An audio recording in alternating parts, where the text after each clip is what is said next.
परिचय।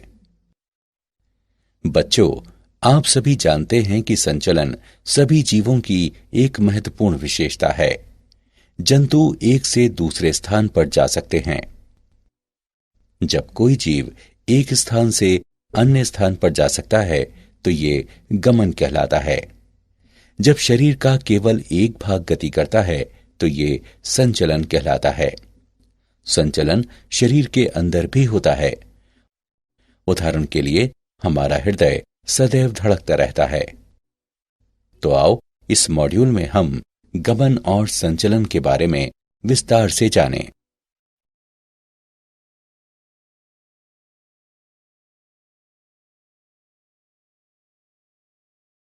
उद्देश्य। इस पाठ के अंत में आप निम्न करने में सक्षम हो जाएंगे: गति के प्रकारों का वर्णन करना, पेशियों और इनके प्रकारों की व्याख्या करना, कंकाल पेशी की संरचना का वर्णन करना, संकुचनशील प्रोटीनों की संरचना पर चर्चा करना, पेशी संकुचन की क्रियाविधि को वर्णित करना, कंकाल तंत्र का वर्णन करना, संधियों पर चर्चा करना और पेशीय तथा कंकाल तंत्र के विकारों को सूचीबद्ध करना।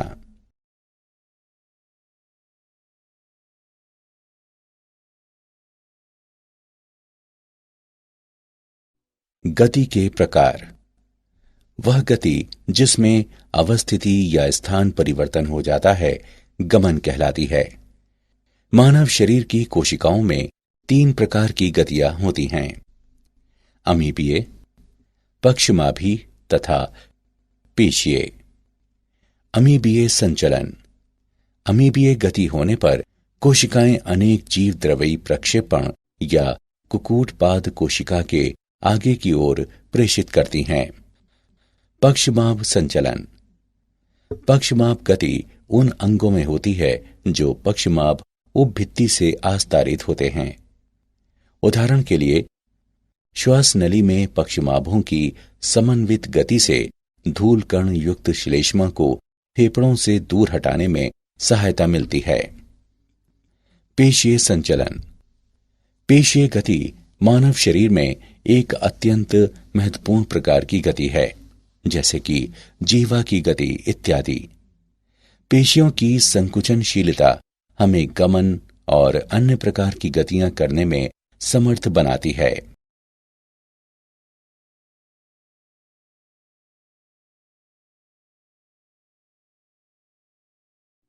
पेशी। पेशियां विशेष प्रकार के ऊतक होते हैं जो मध्य जनस्तर से उत्पन्न होते हैं। पेशीय ऊतकों में उद्दीपन के पश्चात संकुचन की क्षमता पाई जाती है। पेशियों में निम्नलिखित गुण होते हैं: उत्तेजनशीलता, संकुचनशीलता, प्रासार्य तथा प्रत्यास्थता। पेशियां 3 प्रकार की होती हैं: कंकाल, अंतरंग और हृद।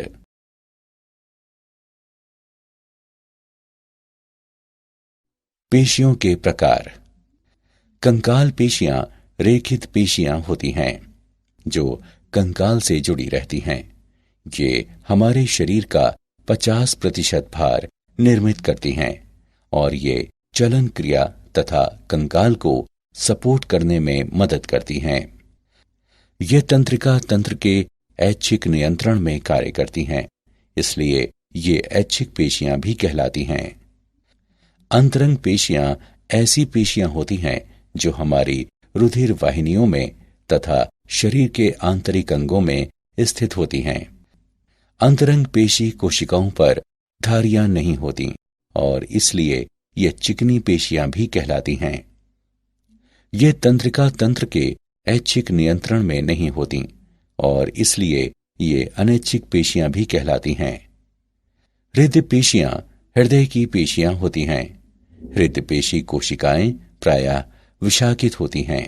ये अनैच्छिक तथा रेखित होती हैं।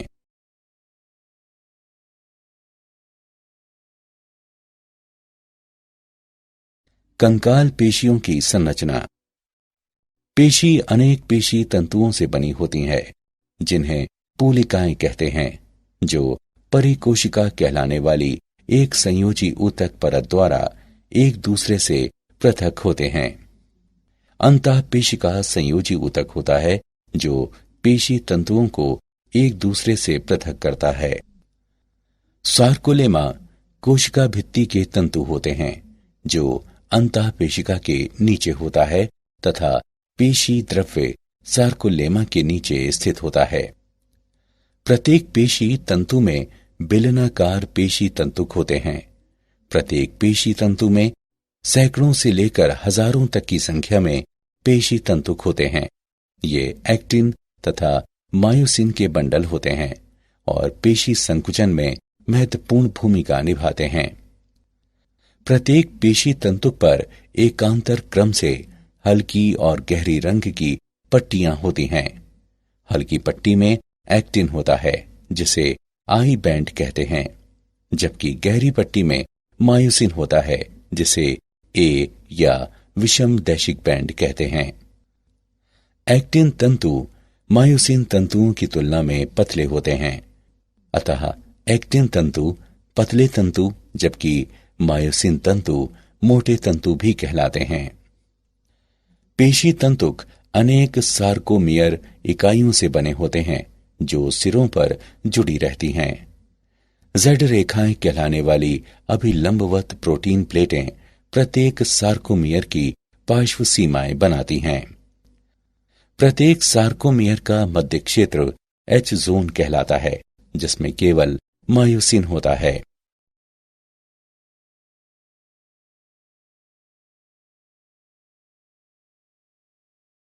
संकुचनशील प्रोटीन की संरचना। एक्टिन एक गोलाकार प्रोटीन जी एक्टिन है जो दोहरे कुंडलित तंतुओं यानी एफ एक्टिन में बहुलीकृत होता है। ट्रोपोमाइसिन तथा ट्रोपोनिन पतले तंतुओं के अन्य निर्माणक हैं। ट्रोपोमाइसिन एक्टिन तंतुओं पर पूरी लंबाई में जाते हैं और मायोसिन के बंध बनाने वाले स्थानों को ढक कर रखते हैं।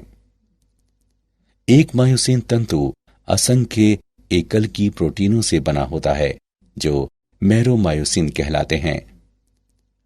प्रत्येक मेरोमायोसिन के दो भाग होते हैं, भारी मेरोमायोसिन यानी HMM तथा हल्का मेरोमायोसिन यानी LMM। भारी मेरोमायोसिन का गोलाकार सिर होता है जो एक्टिन तंतु से जुड़ा भाग होता है। मेरोमायोसिन अवयव अर्थात सिर एवं छोटी भुजा पर नियत दूरी तथा आपस में एक नियत दूरी नियत कोण पर ए तंतु पर बाहर की तरफ उभरे होते हैं जिसे क्रॉस भुजा कहते हैं।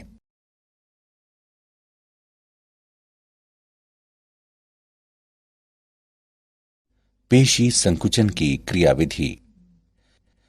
सार्कोमियर के संकुचन एवं शिथिलन की क्रियाविधि सर्पी तंतु सिद्धांत कहलाती है। संकुचन के दौरान सार्कोमियर छोटे हो जाते हैं, हालांकि एक्टिन और मायोसिन तंतुओं का आकार समान बना रहता है। वे एक दूसरे पर खिसकते हैं और पेशी संकुचित व शिथिल होने के साथ अपनी आपेक्षिक स्थितियां परिवर्तित करते हैं। संकुचित करने के लिए कायिक प्रेरक तंत्रिका से एक क्रिया विभव उत्पन्न होता है जो तंत्रिका पेशीय संगम तक जाता है। ये तंत्रिका तथा कंकालीय पेशी के बीच का संगम होता है।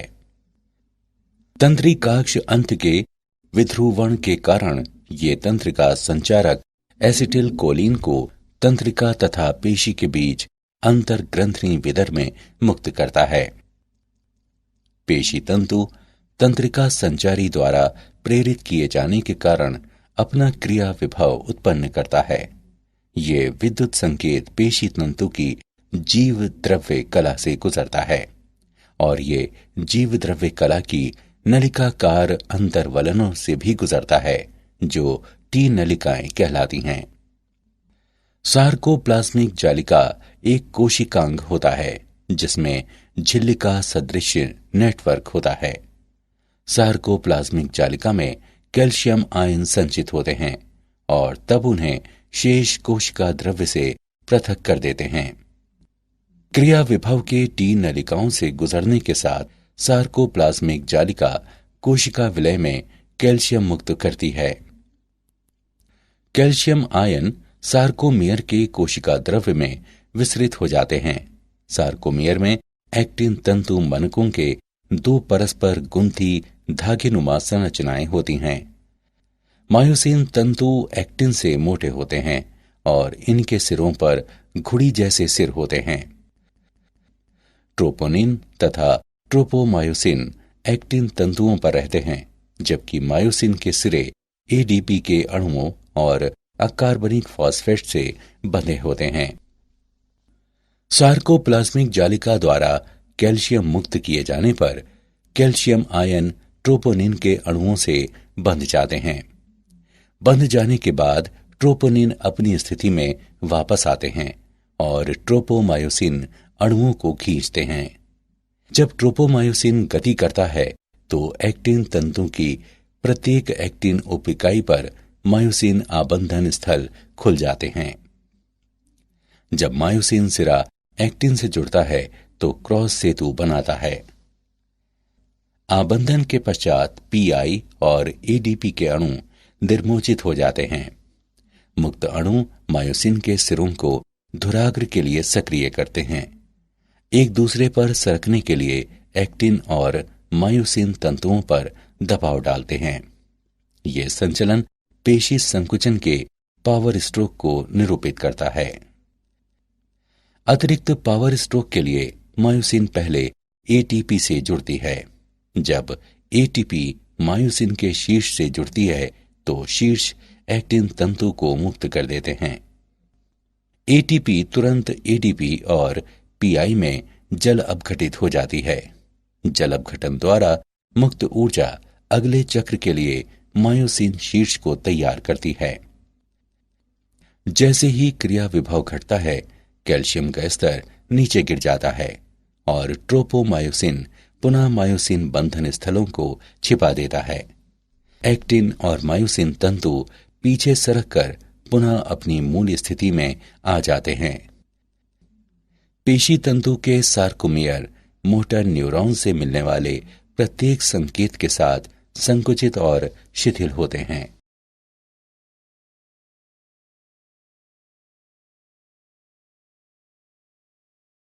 कंकाल तंत्र। कंकाल तंत्र जंतु के शरीर के लिए ढांचा है और ये अस्थियों एवं उपास्थियों का बना होता है। मनुष्य में 206 अस्थियां और कुछ उपास्थियां होती हैं। कंकाल तंत्र को अक्षीय कंकाल और उपांगीय कंकाल में वर्गीकृत किया गया है। अक्षीय कंकाल, इसमें करोटी, मेरुदंड, उरोस्थि और पसलियां शामिल हैं। करोटी में 22 अस्थियां होती हैं तथा मनुष्य करोटी में अस्थियों के 2 समुच्चय होते हैं, कपालीय और आननी। कपालीय अस्थियां मस्तिष्क के लिए कठोर रक्षक आवरण बनाती हैं। कपाल में 8 चपटी अस्थियां होती हैं, एक एथमोइड अस्थि, एक ऑक्सीपिटल अस्थि, 2 पैराइटल अस्थियां, एक स्फीनॉइड अस्थि और 2 टेम्पोरल अस्थियां। आननी भाग में 14 अस्थियां होती हैं, 2 निम्न नासा शंखिका, 2 लैक्रिमल अस्थियां, एक मैंडिबल, 2 मैक्सिला, 2 नासा अस्थियां, 2 पैलेटाइन अस्थियां, एक वोमर और 2 जाइगोमेटिक अस्थियां। हाइआइड अस्थि मुख गुहा के नीचे स्थित होती है। निचले जबड़े की अस्थि जो मैंडिबल कहलाती है, करोटी की एकमात्र चलायमान अस्थि है और केवल यही अस्थि करोटी की अन्य अस्थियों से सीधे जुड़ी नहीं होती है। कर्ण में 3 छोटी अस्थियां होती हैं, मैलियस, इनकस एवं स्टेपीज, जो सामूहिक रूप से कर्ण अस्थिकाएं कहलाती हैं। कशेरुक दंड या रीढ़ शरीर के पीछे स्थित होती है और छाती या वक्ष की अस्थियों को जोड़ती है। यह कंकाल का मध्य भाग बनाती है। ये मेरुरज्जु की सुरक्षा करती है और करोटी को सहारा प्रदान करती है। कशेरुक दंड को 5 क्षेत्रों, 7 ग्रीवा, 12 वक्षीय, 5 कटी, संयोजित त्रिक और संयोजित अनुत्रिक में विभाजित किया गया है। पहली कशेरुक एटलस है। पसलियां चपटी, संकरी अस्थियां और पसलियों की 12 जोड़ियां होती हैं। पहली 7 जोड़ी पसलियां, इनको वास्तविक पसलियां कहते हैं क्योंकि ये सीधे उरोस्थी से जुड़ी होती हैं। पसलियों का मुख्य कार्य फेफड़ों व हृदय की सुरक्षा करना है।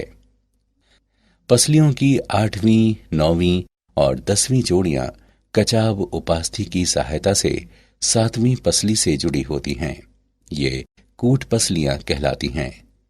पसलियों की 11वीं और 12वीं जोड़ी अधर में जुड़ी नहीं होती है, इसलिए वे पलावी पसलियां कहलाती हैं।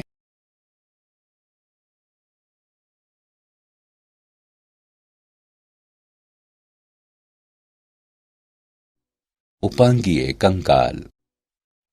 उपांगीय कंकाल मेखला और पादों के कंकाल का बना होता है। उच्च पाद अंश यानी स्कंध मेखला से जुड़े होते हैं और निम्न पाद श्रोणी यानी कूल्हा मेखला से जुड़े होते हैं। अंश मेखला में 2 अस्थियां होती हैं, जत्रुक क्लेविकल भी कहलाती हैं और एक चपटी त्रिभुजाकार अस्थि स्कैपुला कहलाती है। अग्रपाद की अस्थियां हैं ह्यूमेरस, रेडियस और अल्ना।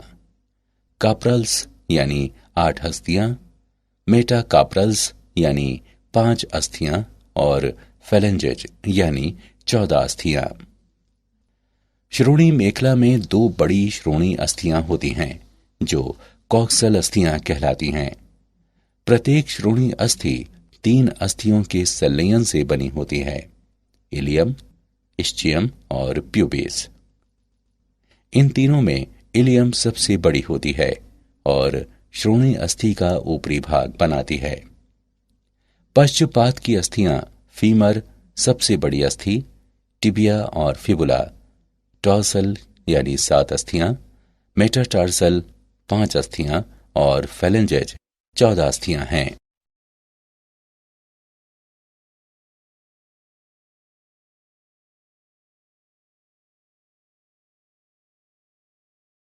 संधियां। एक संधि वहां बनती है जहां 2 या अधिक अस्थियां पास पास होती हैं और उपास्थि द्वारा जुड़ी होती हैं। ये संधियां उच्चारण स्थान भी कहलाती हैं।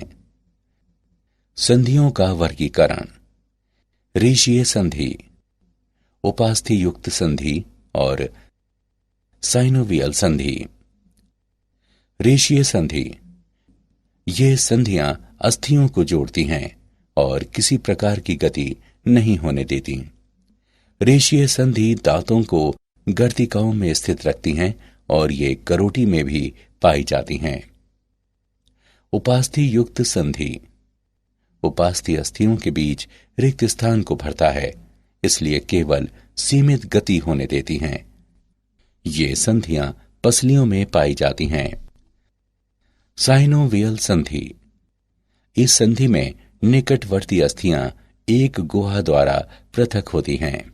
अस्थियों के संधि युक्त सिरे उपास्थि की गद्देदार परत से आच्छादित होते हैं और ये संधियां स्नायुओं द्वारा स्थिर होती हैं। साइनोवियल संधियां गति के लिए बनी होती हैं। उदाहरण के लिए कब्जा जैसी साइनोवियल संधि जैसे कि घुटना और कोहनी, श्रोणी पर कंदुक खलिका संधि कई तरह की गति करने में सक्षम होती हैं।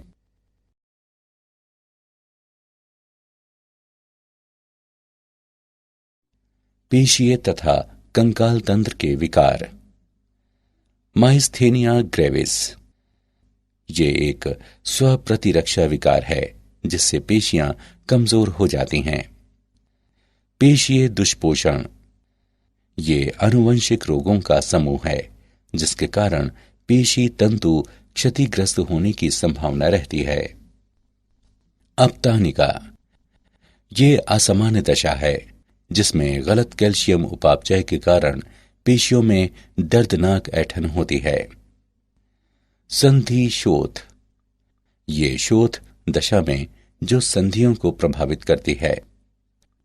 अस्थि सुषिरता, ये एक रोग है जिसमें अस्थियां अत्यधिक छिद्रित हो जाती हैं, जिससे अस्थि भंग की प्रबल संभावना रहती है। गाउट, यह तीव्र संधि शोथ है जिससे संधियों में सूजन आ जाती है और दर्द होता है।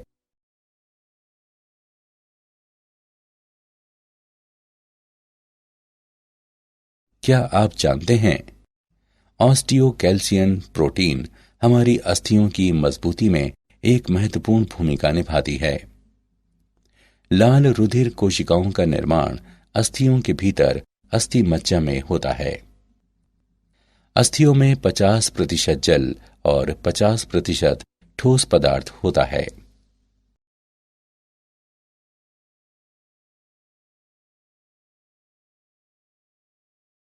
सारांश,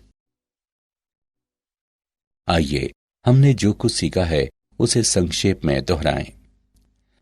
वह गति जिसमें अवस्थिति या स्थान परिवर्तन हो जाता है गमन कहलाती है। मानव शरीर की कोशिकाओं में 3 प्रकार की गतियां होती हैं, अमीबीय, पक्षमाभी तथा पेशीय। पेशियां 3 प्रकार की होती हैं, कंकाल, अंतरंग और हृत।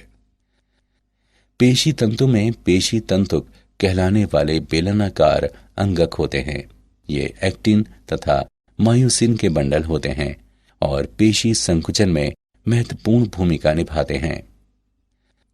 पेशी तंतु का संकुचन एवं शिथिलन सर्पी तंतु सिद्धांत पर आधारित है। मनुष्य में 206 अस्थियां और कुछ उपास्थियां होती हैं।